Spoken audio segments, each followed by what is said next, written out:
दोस्तों, इस वीडियो में हम जानेंगे कि इनकम टैक्स कंसल्टेंट बनने के लिए क्या चीज़ ज़रूरी है। तो इनकम टैक्स के लिए जो इनकम टैक्स एक्ट है 1961 और इनकम टैक्स जो रूल्स है 1962, ये इसकी जानकारी होना बहुत ज़रूरी है।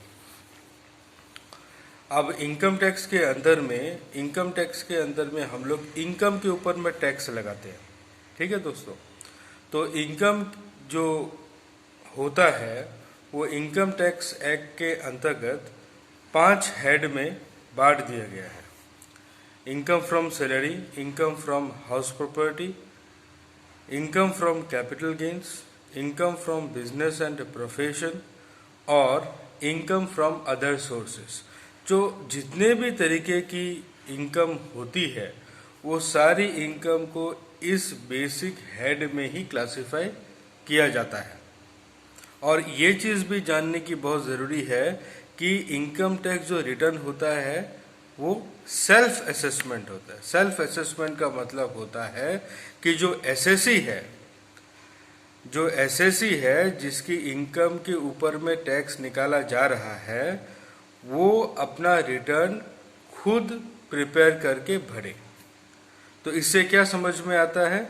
इससे ये समझ में आता है कि कोई ज़रूरत नहीं है कि आप किसी प्रोफेशनल के पास जाएं। ठीक है, क्योंकि इनकम टैक्स के बारे में नॉलेज नहीं होती है, इसी के कारण लोग प्रोफेशनल के पास जाते हैं। प्रोफेशनल में आपके टीआरपी आ जाते हैं, tax return prepare, tax advocate आ जाते हैं, चार्टर्ड अकाउंटेंट आ जाते हैं और कोई भी टैक्स कंसल्टेंट आ जाते हैं। तो इससे हम लोग ये समझते हैं कि एक टैक्स प्रैक्टिशनर बनने के लिए कोई एक्चुअल में लीगली कोई प्रोफेशनल डिग्री की ज़रूरत नहीं है। प्रोफेशनल डिग्री आपको मतलब आप इस सब्जेक्ट के ऊपर में महारत रखते हैं वो बताती है।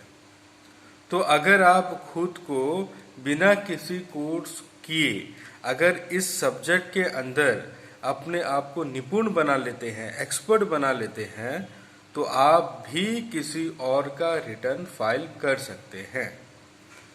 ठीक है दोस्तों, तो इस वीडियो के माध्यम से मैं यही आपको बता रहा हूं कि कोई भी इनकम टैक्स प्रैक्टिशनर बन सकता है। बस income tax act, income tax rules के बारे में नॉलेज होना चाहिए और अच्छी नॉलेज होनी चाहिए। आप किसी के इनकम के ऊपर रिस्क तो नहीं ले सकते ना। कौन सी इनकम दिखानी है, कौन सी इनकम नहीं दिखानी है, किसका कैलकुलेशन कैसे करना है, ये तो आपको आना पड़ेगा। और ये आने के लिए एक्ट और रूल्स में महारत होना बहुत ज़रूरी है। अगर आप महारत कर लेते हैं, उस सब्जेक्ट के ऊपर में आप एक्सपर्टाइज नॉलेज ले लेते हैं, तो आप अपना खुद का भी रिटर्न फाइल कर सकते हैं और आप किसी और का भी रिटर्न फाइल कर सकते हैं। वीडियो देखने के लिए बहुत बहुत धन्यवाद। Thank you very much.